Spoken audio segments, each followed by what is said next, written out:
La France bouge. Elisabeth Assayag, Emmanuel Duteil. Ah là là, ça fait du bien, Elisabeth, ouais. d'entendre toutes ces idées entrepreneuriales et dans tous les secteurs, on voit à quel point c'est en train de bouger. Et avec beaucoup de jeunes comme ça, là encore, notre précédent invité avait changé de vie, il avait travaillé notamment chez Fnac Darty avant de se lancer dans l'entrepreneuriat. Et ben on va voir ça aujourd'hui encore à nouveau, un changement de vie, toujours en compagnie notamment d'Alexandre Guérin, le directeur général d'Ipsos France. Et oui, parce que derrière chaque entreprise, il y a des parcours de vie. Et dans la France Bouge, on aime ces parcours de vie de nos entrepreneurs, notamment les reconversions professionnelles, toutes plus étonnantes les unes que les autres, comme la vôtre, Emmanuel de Belfond. Bonjour. Bonjour. Vous avez 28 ans, vous êtes un Parisien, vous avez fait des études d'ingénieur, vous avez fait quand même Centrale Supélec, master en maths financières à Londres.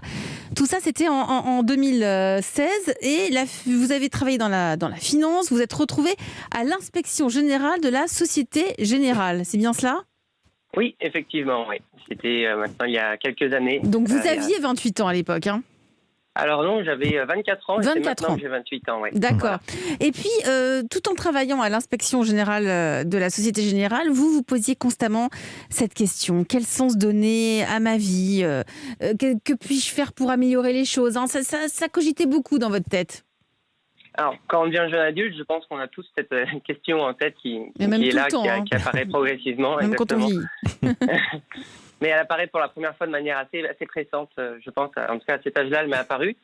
Et le secteur bancaire était super pour appréhender le mot finance, que derrière, c'est un mot valise qu'on entendait un peu partout. J'étais très curieux de découvrir ce qu'il y avait derrière. Donc, j'ai eu la chance de pouvoir intégrer ce programme d'inspection générale à la Société Générale.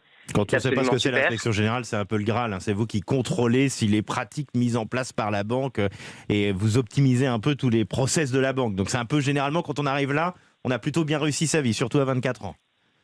En tout cas, c'est un programme qui offre des opportunités vraiment super en début de carrière et pour découvrir le secteur bancaire. Et c'est un programme en 6 ans, 3 ans, 2 fois 3 ans, pour plus précis. 3 ans dans le cadre d'une équipe et puis ensuite à superviser des équipes.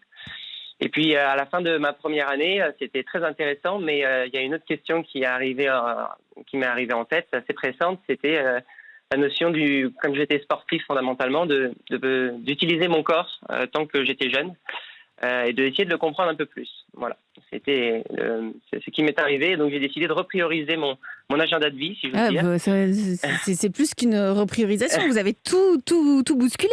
Là, on est en 2018, au moment où vous décidez cela, et vous repartez donc pour 5 années d'études. Exactement. Alors maintenant, j'en suis sur la fin de cursus. Là, j'exerce à la clinique ostéopathique de Montparnasse, puisque à partir de la 4e année d'études en ostéopathie, on prend en charge, même au milieu de 3e année, on prend en charge déjà des patients sous la supervision d'ostéopathes déjà. Et c'est absolument passionnant et effectivement, ça me permet de vivre ma passion pour le sport et pour mais de franchement, comprendre un peu mieux le corps humain. Oui, mais voilà. 5 ans d'études, vous étiez dans la finance. Qui dit finance dit des bons moyens, des gros moyens financiers. À aucun moment vous vous êtes dit pendant ces études, non mais j'ai déliré complètement, je retourne à ce que je sais faire et puis je ferai du sport dans mon salon? Alors si, c'est très particulier effectivement de repartir dans des études même à 25 ans, hein, mais maintenant 28 ans, et c'est vrai que le temps est particulier. Après, quand on redémarre des études comme ça, on a l'adrénaline de la nouveauté qui bat son plein, si j'ose dire. Et donc les premières années, quand on arrive, donc là c'était un cursus que je reprenais en post-bac, donc c'est 5 ans en post-bac, donc je me retrouve avec des gens qui venaient tout juste d'avoir le baccalauréat. Donc effectivement c'est particulier, mais mon projet était aussi à côté en autodidacte dans le sport de haut niveau, plongeon acrobatique.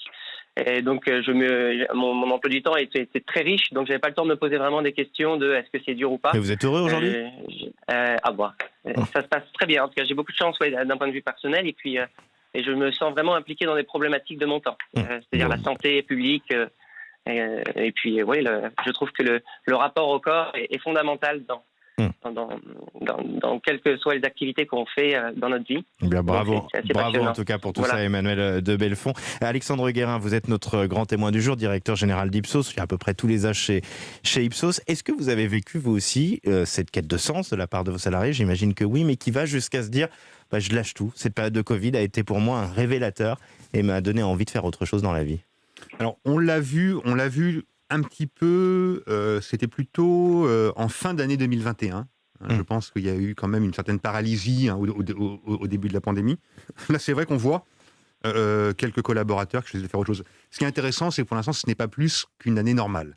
Voilà. Ah oui. Donc on est quand même, je pense qu'en France, on est loin de ce que les Américains appellent la grande résignation, qui est dans un contexte très différent, où beaucoup de gens avaient des métiers qui étaient très mal payés, des métiers durs, notamment des métiers de service. On ne constate pas, en tout cas en France, cette grande résignation aujourd'hui. Et dans les enquêtes que vous demandent les groupes privés, les entrepreneurs, vous avez des questions autour de ça, des questionnements sur, mes collaborateurs, la mobilité interne, tout ça, la reconversion. Vous avez ce genre de questions ? Alors assez peu. Là, on voit surtout des questions d'engagement, des questions qui tournent autour des conditions de travail.